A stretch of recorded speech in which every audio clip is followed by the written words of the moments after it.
شكرا يا ربي شكرا هديت قلبي شكرا. أعوذ بالله من الشيطان الرجيم.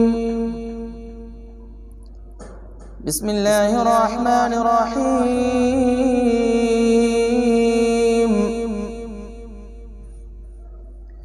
إن الذين قالوا ربنا الله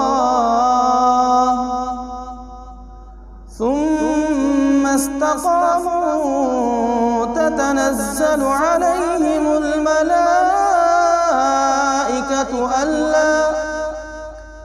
ألا تخافوا ولا تحزنوا وأبشروا بالجنة التي كنتم توعدون. نحن أولياؤكم في الحياة الدنيا وفي الآخرة ولكم فيها ما تشتهي أنفسكم ولكم فيها ما تدعون. نزلا من غفور رحيم. ومن أحسن قولا ممن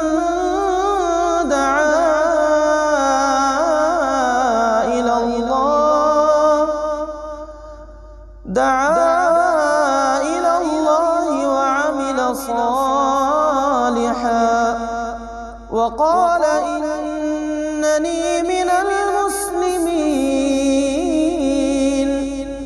ولا تستوي الحسنة ولا السيئة ادفع بالتي هي أحسن فإذا الذي بينك وبينه عداوة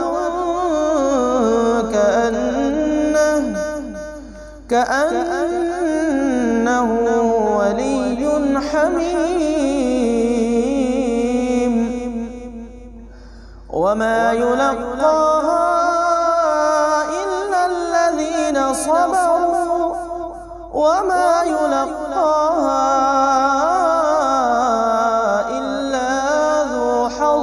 عظيم. وإما ينزغنك من الشيطان نزغ فاستعذ بالله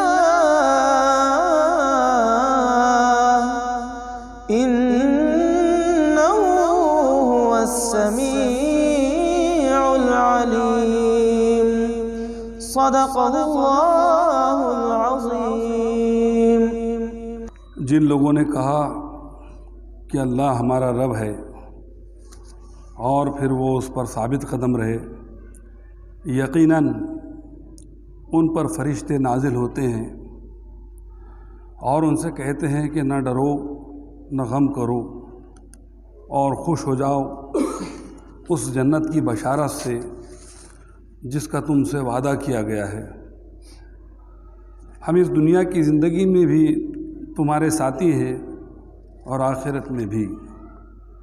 وہاں جو کچھ تم چاہو گے تمہیں ملے گا اور ہر چیز جس کی تم تمنا کرو گے وہ تمہاری ہوگی. یہ ہے سامان ضیافت اس ہستی کی طرف سے جو غفور و رحیم ہے.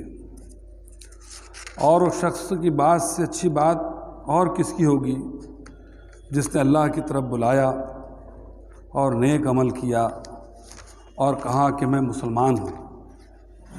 اور اے نبی صلی اللہ علیہ وسلم، نیکی اور بدی یکساں نہیں ہیں. تم بدی کو اس نیکی سے دفع کرو جو بہترین ہو. تم دیکھو گے کہ تمہارے ساتھ جس کی عداوت پڑی ہوئی تھی وہ جگری دوست بن گیا. یہ صفت نصیب نہیں ہوتی مگر ان لوگوں کو جو صبر کرتے ہیں اور یہ مقام حاصل نہیں ہوتا مگر ان لوگوں کو جو بڑے نصیبے والے ہیں۔ اگر تم شیطان کی طرف سے کوئی اکساہٹ محسوس کرو تو اللہ کی پناہ مانگ لو، وہ سب کچھ سنتا اور جانتا ہے۔ محترم بزرگوں، نوجوان دوستوں، ابھی آپ نے سورہ حامیم سجدہ کی آیت کی تلاوت اور ترجمانی سماعت فرمائی۔ یہ صورت بڑی جامع صورت ہے داعیان حق کے لیے، اور جو حق کے علم کو لے کر اٹھے ہیں ان کے لیے اس میں اللہ رب العزت نے بالخصوص نصیحتیں فرمائی ہیں اور بڑی قیمتی ہیں۔ اس صورت کے پس منظر میں یہ بات آتی ہے کہ حضرت حمزہ رضی اللہ نے ایمان لے آیا تھا، اور چونکہ وہ مکے کے اندر بڑے ہی مشہور اور زبردست قسم کے ہنرمند اور ایک دبدبے والے تھے، حضور کے چچا۔ جیسی یہ خبر ملی تو کفاران مکہ کے اندر ایک ہڑبونگ مچ گیا، پریشان ہو گئے کہ یہ تو بڑی اچانک والی صورتحال ہے، اگر یہ سلسلہ اسی طرح سے جاری رہا تو ممکن ہے کہ آگے چل کر ہماری چودراہٹ، ہمارا حکم، ہمارا ہاتھ سے جو اقتدار ہے وہ چلے جائے گا۔ پھر یہ ہوا کہ عتبہ بن ربیعہ اور کفاران مکہ نے بیٹھ کر ایک نشست کی۔ انہوں نے مشورہ کیا کہ چلو اب ہم کچھ نہ کچھ علاج کرتے ہیں اور جا کر ملتے ہیں، سمجھاتے ہیں، ایسی تجویزیں رکھتے ہیں کہ ہماری بات ناکام نہیں ہوگی اور ہم ضرور اس کے اندر کامیاب ہو جائیں گے۔ بٹھا کر جناب محمد رسول اللہ صلی اللہ علیہ وسلم سے عرض کیا گیا کہ دیکھو، تم اپنی اس دعوت سے باز آ جاؤ،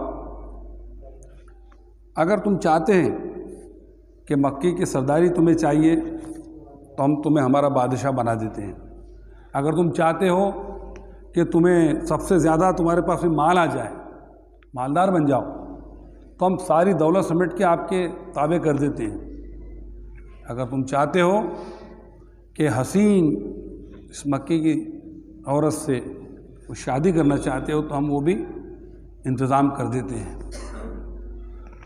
ان تمام تجاویز کو سننے کے بعد میں پیارے رسول صلی اللہ علیہ وسلم نے ان آیات کی تلاوت فرمائی۔ عتبہ بن ربیعہ دونوں ہاتھ پیچھے کر کے بیٹھا تھا، دھیان سے اس نے سنا اور اٹھ کر دوبارہ ان کی مجلس میں جا کر حاضر ہوا۔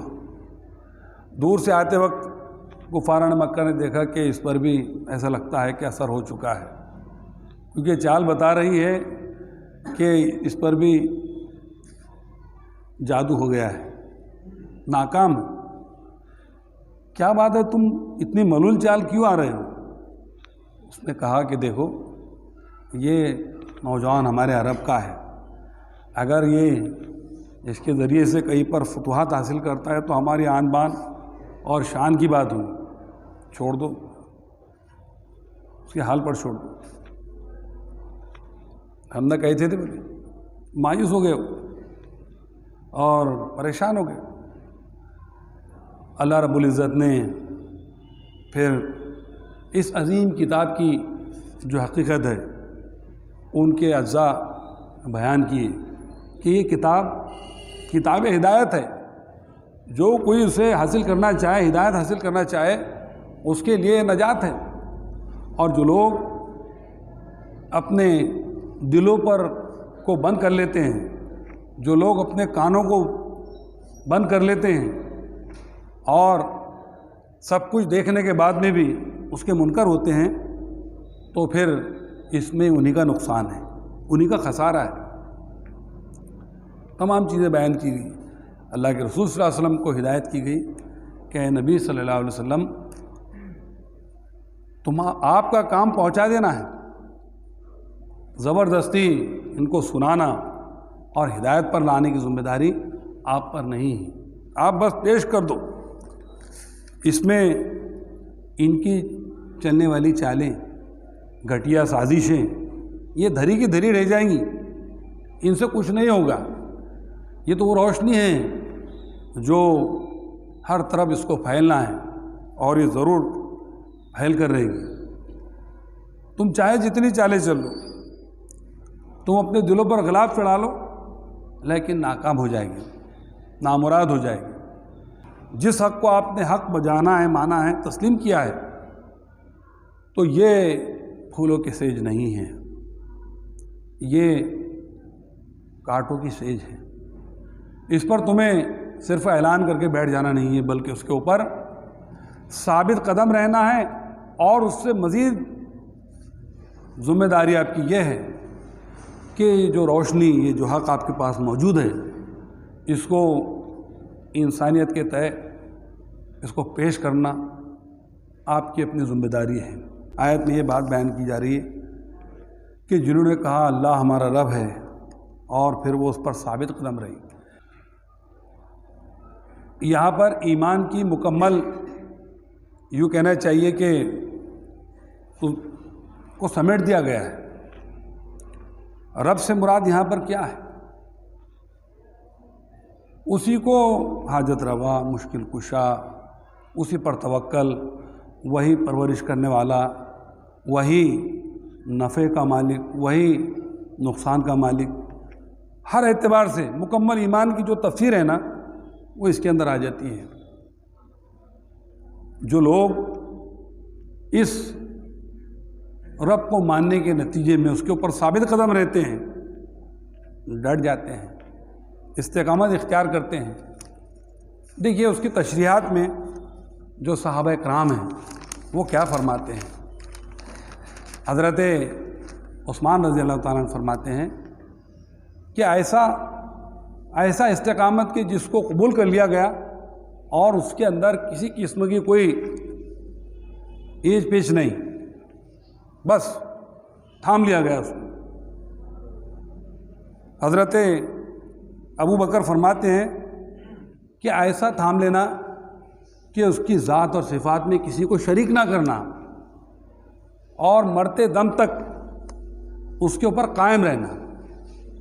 حضرت عمر رضی اللہ تعالیٰ عنہ فرماتے ہیں رب پر توکل اور ایمان کے نتیجے میں وہ یہ فرماتے ہیں کہ اس کو قبول کر لینا، اور ایسی اطاعت اور فرما برداری اختیار کرنا، ادھر ادھر لومڑیوں کی طرح بھاگتے دوڑتے نہ پھرنا، یہ ہے رب پر بھروسہ اور توکل اور ایمان۔ مکمل ایمان کے اندر تو یہ داخل ہے کہ سب کچھ تیرے لیے، میرا جینا مرنا، سارے رسوم عبودیت، سب کچھ اے مالک تیرے لیے۔ یہ جو ایمان ہے، اللہ تعالیٰ کو یہاں پر یہ مطلوب ہے۔ جو لوگ ایمان کے بعد آزمائش اور امتحان کا شکار ہوتے ہیں، تو پھر دیکھیے ان کے لیے کیسا انعام والی بات کہی جا رہی ہے۔ فرمایا جا رہا ہے کہ پھر وہ اس پر ثابت قدم رہے، یقیناً ان پر فرشتے نازل ہوتے ہیں۔ جس طرح سے دنیا کے اندر اہل باطل کے ساتھ شیاطین اور سرکش چیلے ہوتے ہیں، وہ ان کو دنیا کے خواب بتاتے ہیں، فانی دنیا کو خوشنما بنا کر پیش کرتے ہیں، تو ایسے ہی اہل ایمان کے ساتھ وہ فرشتے بھی ضرور شامل حال ہوتے ہیں، اور قدم قدم پر انہیں تسلی دیتے ہیں۔ پھر فرمایا گیا کہ وہاں تم جو کچھ چاہو گے تمہیں ملے گا، اور ہر چیز جس کی تم تمنا کرو گے وہ تمہاری ہوگی۔ یہ ہے سامان ضیافت اس ہستی کی طرف سے جو غفور الرحیم ہے۔ یعنی یہ دنیا کے اندر تکالیف اٹھانا، پریشانیاں برداشت کرنا، چاہے جو کچھ ہو جائے لیکن ایمان کا دامن ہاتھ سے نہ چھوڑنا، تو یہ تکلیفیں تمہاری عارضی ہیں۔ آخرت کے اندر اللہ تعالیٰ کی طرف سے تمہیں بے انتہا بہت عظیم جو نعمت ہے جنت کی صورت میں وہ عطا کی جائیں گی، دی جائیں گی، ابدی اور ہمیشہ ہمیشہ۔ وہاں پر تمہیں کوئی خوف، کوئی پریشانی، کوئی تکلیف لاحق نہیں ہوگی۔ وہاں ہمیشہ ہمیشہ تمہارا استقبال خیر سے ہوگا اور امن اور سکون سے رہو گے۔ اب آیت میں بتایا جا رہا ہے کہ اور اس شخص کی بات سے اچھی بات اور کس کی ہوگی جس نے اللہ کی طرف بلایا اور نیک عمل کیا اور کہا کہ میں مسلمان ہوں۔ یہاں روئے سخن امت مسلمہ ہی کی طرف ہے۔ ایک چیز ہے اعلان کرنا، یہ کہنا کہ یہ ہے وہ حق، یہ ہے وہ روشنی جس کا میں علم بردار ہوں، اور صرف اس کو تھام لینا نہیں بلکہ اس کو دنیا انسانیت کے سامنے پیش کرنا، یہ اعلیٰ نیکی قرار دی گئی ہے، یہاں پر بڑی نیکی قرار دی گئی ہے۔ اور پھر اس کے نتیجے میں جو آزمائشیں آئیں اس پر اور مزید ثابت قدم رہنا، یہ اس سے بڑی نیکی ہے، اور اس سے بھی بڑی نیکی آگے بیان کی جا رہی ہے۔ فرمایا جا رہا ہے کہ اے نبی صلی اللہ علیہ وسلم، نیکی اور بدی یکساں نہیں ہیں، تم بدی کو اس نیکی سے دفع کرو جو بہترین ہو۔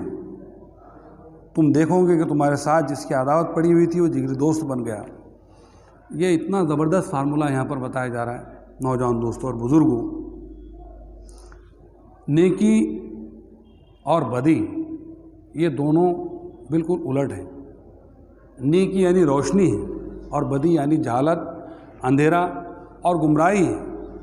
نیکی اپنے اندر زبردست طاقت اور قوت رکھتی ہے کہ ایسا شخص اگر تمہارے ساتھ زیادتیاں کرتا ہے تو پھر تم اس کے ساتھ میں احسان کرو۔ وہ اگر کسی مصیبت کے اندر، کسی پریشانی کے اندر، کسی آفت کے اندر مبتلا ہو جائے تو تم اس کے کام ہو، اس کے اوپر احسان کرو۔ ایک تو یہ ثواب کا کام ہے کہ انسان گالی کے جواب میں دعائیں دے، اسے برا بھلا نہ کہے، اس کو دعائیں دے، اس کے لیے دعا کرے کہ اللہ تعالیٰ اس کو ہدایت دے، یہ بھی بڑی نیکی ہے۔ لیکن اس سے اعلیٰ ترین نیکی یہ بیان کی جا رہی ہے، بتائی جا رہی ہے کہ تم اس کے کام آ جاؤ۔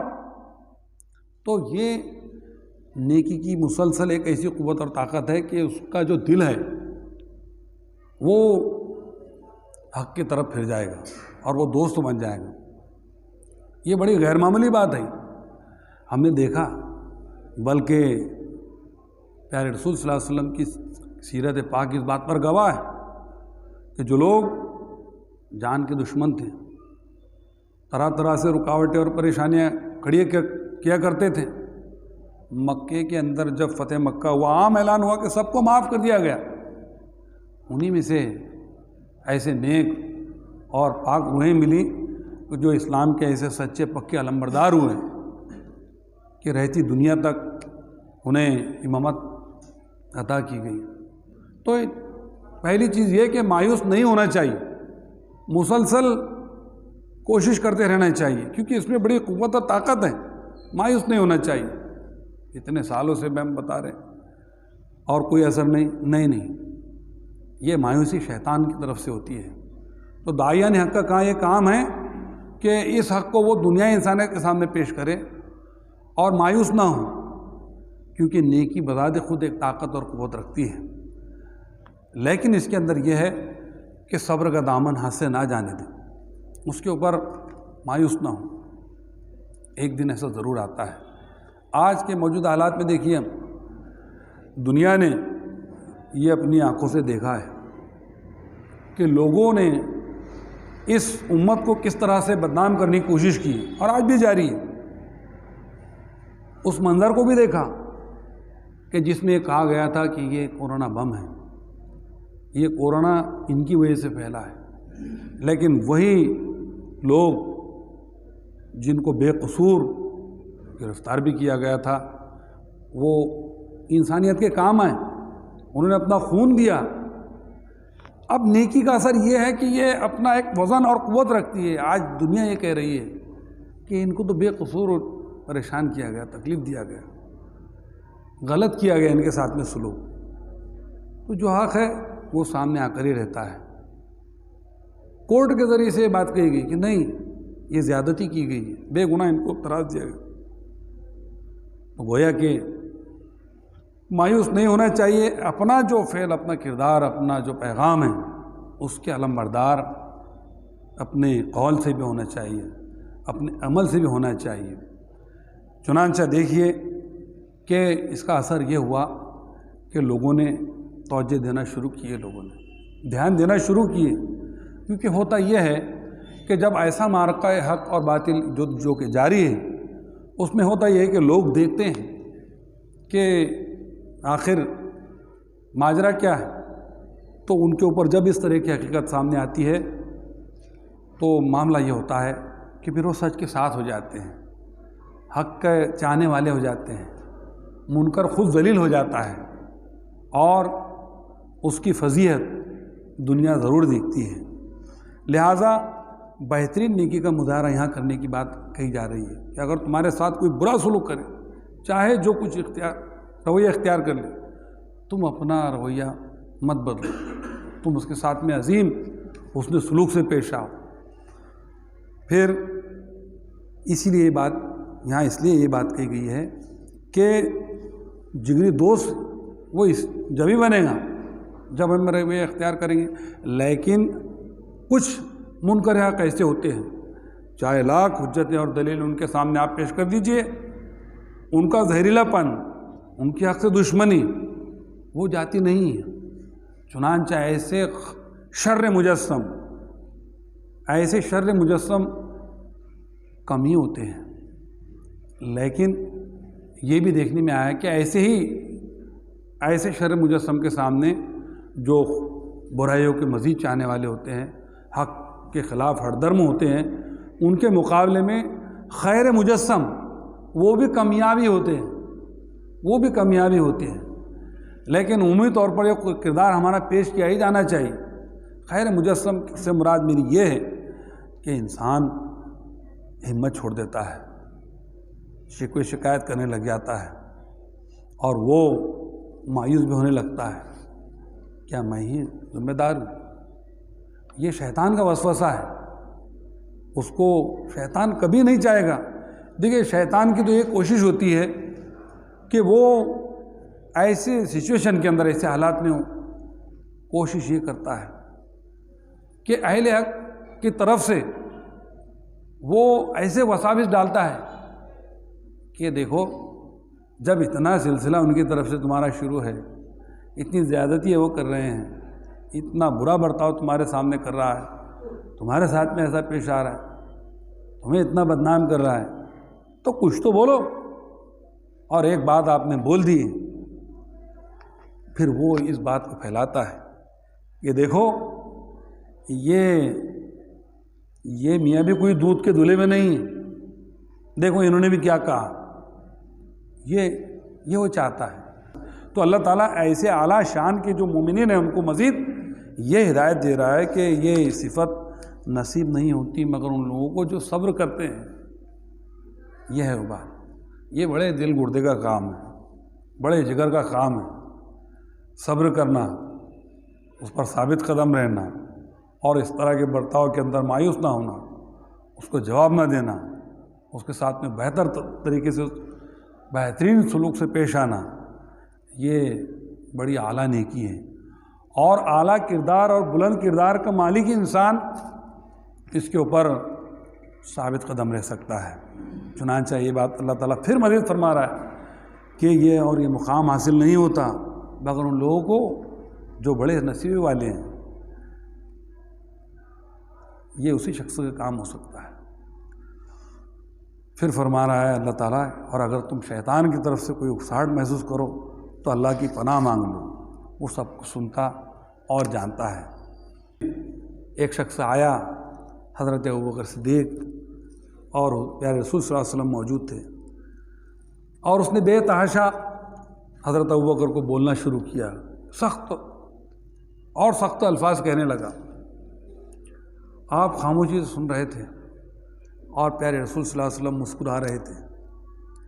حضرت ابوبکر نے دیکھا کہ حضور مسکرا رہے ہیں اور یہ شخص بولتا چلے جا رہا ہے۔ آپ نے بھی ایک سخت بات کہی اور پیارے رسول صلی اللہ علیہ وسلم اٹھ کے وہاں سے چل دیے۔ حضرت ابوبکر جب پیچھے گئے، یا رسول اللہ وہ شخص اتنا کہہ رہا تھا اور آپ مسکرا رہے تھے۔ اور میں نے ایک بات کہی اور آپ اٹھ کر چل دیے۔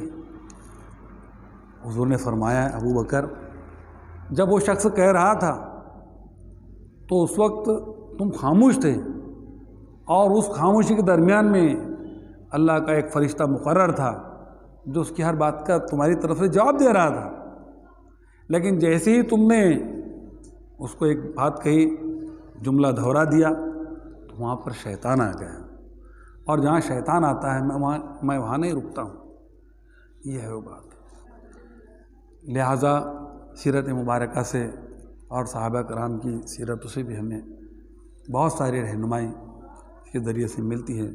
میرے بھائی اور دوستوں اور ساتھیوں، حق کے علمبرداروں کے ساتھ میں تاریخ میں شروع ہی سے رہا ہے، ہم پیش کریں، اس پر ثابت قدم رہیں، کوششیں کریں امن اور انصاف کے لیے، تو پھر یہ بھی کہا جاتا ہے وقت کے حکومتوں کے ذریعے سے کہ یہ لوگ شدت پسند ہیں، شدت پسندی ان کی تاریخ ہے، یہ بوکھلاہٹ ہے، کیونکہ شیطان ان کو بتاتا ہے نا کہ اس ظلم و زیادتی کے ذریعے سے تمہاری حکومت اور چودراہٹ قائم رہنے والی ہے۔ وہ چاہتا ہے کہ ظلم و زیادتی کو رواں رکھا جائے۔ چنانچہ آج بھی ہم نے دیکھا موجودہ حالات میں بھی ایسے اہل حق کو پریشان کیا گیا، ایسی سے کوششیں کرنے والوں کو یہ کہا گیا کہ یہ شدت پسند نہیں۔ لہٰذا ہمیں اپنی سی کوشش ہمیشہ جاری رکھنا چاہیے۔ اسی کوششوں کا حصہ ہے کہ انشاءاللہ تعالی ماہ جنوری کے اندر ایک مہم آنے والی ہے، اندھیروں سے اجالے کی طرف، اجالوں کی طرف۔ اس کو ہمیں اجتماعیت کے ساتھ، منصوبہ بندی کے ساتھ، ہمارے شہر کے اندر بہت ساری سرگرمیاں ہیں جو ہم طے کریں گے انشاءاللہ تعالی، اسے ہم کو انجام دینا ہے۔ اللہ تعالیٰ سے دعا ہے کہ اللہ تعالیٰ ہم سب کو صراط مستقیم پر چلنے کی توفیق عطا فرمائے، شیطان کے شر سے، نفس کے شر سے ہماری حفاظت فرمائے۔ وآخر دعوانا الحمدللہ رب العالمین۔ شكرا يا ربي شكرا، هديت قلبي شكرا